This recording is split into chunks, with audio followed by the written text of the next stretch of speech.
सालों पहले गर्मियों के मौसम में एक दिन जंगल में सभी जानवर आराम कर रहे थे। अच्छे से आराम करके शाम के समय भेड़ियों का एक झुंड शिकार के लिए निकला। उनमें से एक दारुका नाम के भेड़िए को कुछ दूर जाते ही झाड़ियों से बच्चे की रोने की आवाज़ सुनाई दी। भेड़िया जब झाड़ियों के पास जाकर देखता है तब उसे एक बच्चा दिखाई दिया। वह बिना कपड़े के जमीन पर लेटा था। बच्चे को देखकर भेड़िया चौंक गया और उसे अपने साथ अपनी बस्ती ले गया। इस तरह इंसान का बच्चा भेड़ियों के बीच में आ जाता है। बच्चे को भेड़ियों के बीच देखकर उस जंगल में रहने वाले शेर खान को गुस्सा आ जाता है, क्योंकि वही उस बच्चे को इंसान की बस्ती से उठाकर खाने के लिए लाया था। भेड़िया अपने परिवार की ही तरह इंसान के उस बच्चे को भी पालता है।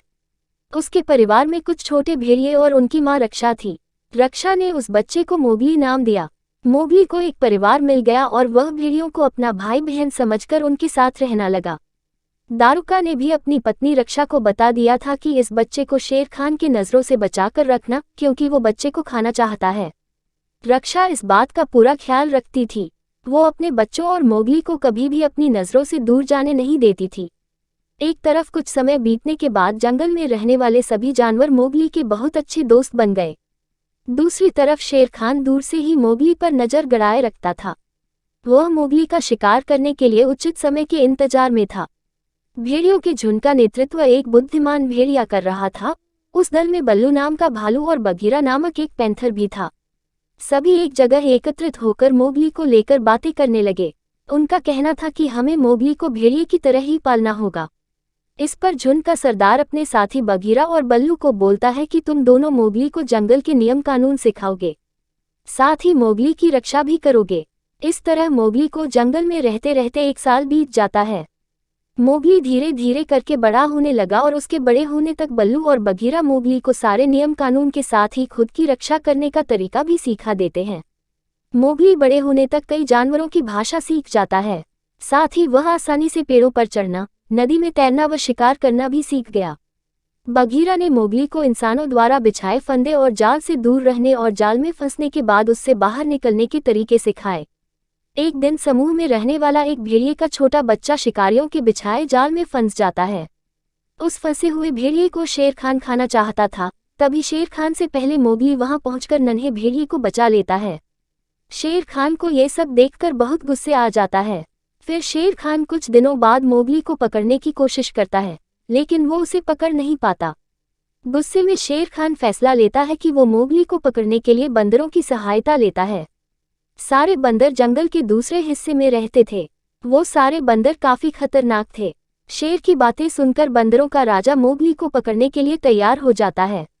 बंदरों का राजा अपने सारे बंदरों को मोगली को पकड़ने का आदेश देता है।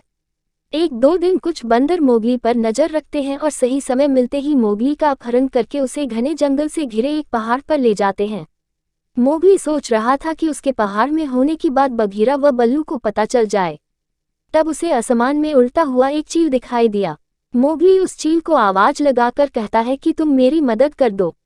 मेरी यहाँ होने की खबर बगीरा और बल्लू को दे दो। उन्हें कहना कि मुझे बंदरों ने यहाँ कैद करके रखा है। चील ने जैसे ही मोगली की बात सुनी तो वो जंगल की तरफ बगीरा और बल्लू के पास पहुंची। बगीरा और बल्लू को मोगली की जानकारी मिलते ही वे को नामक अजगर से सहायता मांगने पहुंचे। शुरुआत में को सीधे बगीरा और बल्लू को मना कर देता है। फिर वे को मोगली के बारे में बताते हैं। मोगली के बारे में जानकर को उनकी सहायता करने के लिए राजी हो जाता है। सभी मोगली को बचाने के लिए निकल पड़ते हैं। शीघ्र ही को, बगीरा और बल्लू बंदरों के इलाके में पहुंच जाते हैं। वहां पहुंचकर तीनों छिपकर देखने लगते हैं। तीनों देखते हैं कि वहां भी तीनों बंदरों पर हमला कर देते हैं। थोड़ी देर बाद बगीरा अपने पंजों से बंदरों बचाने का समय आ गया है, जिसके दर्द से बंदर चिल्लाने बचाकर ले आते हैं। तभी कुछ बंदर बल्लू पर टूट पड़ते हैं। ये देखकर को अजगर आता है और बंदरों को पूंछ से मारने लगता है। उसके बाद बंदर डरकर भाग जाते हैं। फिर तीनों चैन की सांस लेते हैं और को मोगली को दरवाजा तोड़कर बाहर निकाल लेता है। मोगली आजाद होते ही पेड़ के पीछे दौड़कर छिप गया। फिर अचानक से बंदर हमला करके बगीरा को घेर लेते हैं। बगीरा को घेरने के बाद बंदर मोगली को फिर से पकड़ लेते हैं। मोगली देखता है कि बगीरा घिरा हुआ है। तभी उसे याद आता है कि बंदरों को पानी से डर लगता है। वो बगीरा को चिल्लाकर बोलता है कि पानी में कूद जाओ, बंदरों को पानी से डर लगता है।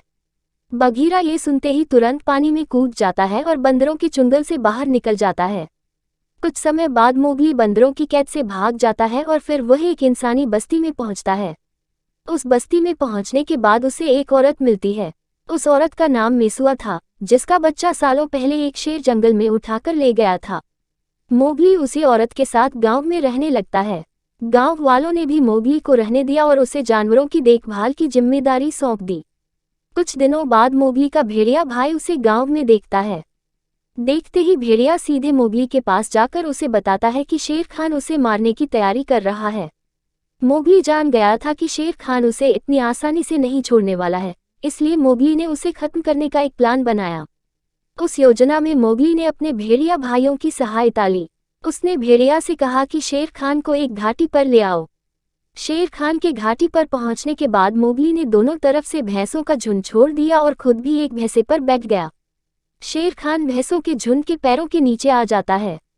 तभी शेर खान की मौत हो जाती है। फिर मोगली बेखौफ होकर गांव वालों के साथ रहने लगा। कुछ समय बीतने के बाद गांव के कुछ लोगों ने मोगली पर जादू करने का आरोप लगाया और उसे गांव से बाहर निकाल दिया।